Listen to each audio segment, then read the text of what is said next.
আন্দোলনের শিক্ষার্থীদের উপর বর্বরিচিত এবং ন্যক্কারজনক হামলার জন্য আন্দোলনকারীদের সামনে এসে উপস্থিত হয়ে উক্ত ঘটনার জন্য ক্ষমা চাইতে হবে এবং সেই সাথে জবাবদিহি করতে হবে।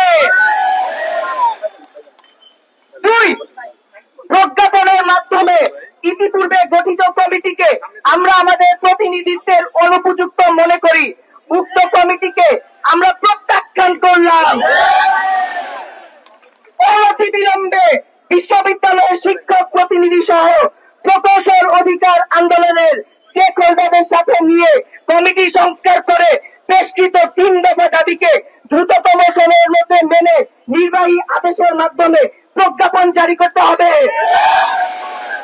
এবং এ মর্মে সংশ্লিষ্ট 3 উপদেষ্টা জনাব মোহাম্মদ ফাউজুল কবির খান, জনাব আদিলুর রহমান এবং সৈয়দ রিজওয়ান হাসানকে আজকে এসে এর নিশ্চয়তা প্রদান করতে হবে।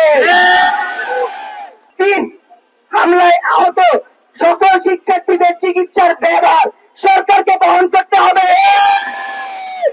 এবং উক্ত আন্দোলন চলাকালীন সময়ে সকল শিক্ষার্থীদের সুরক্ষা নিশ্চিত করতে হবে।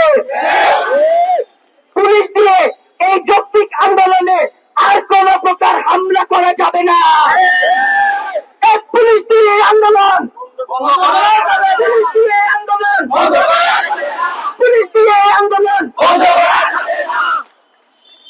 4, রোকন ভাইয়ের উপর হামলাকারীদের অনতিবিলম্বে গ্রেফতার করে আইনের আওতায় আনতে হবে এবং চাকরি থেকে বহিষ্কার করতে হবে। যেসব পুলিশ এই ন্যক্কারজনক হামলার সাথে জড়িত তাদের বহিষ্কার করতে হবে।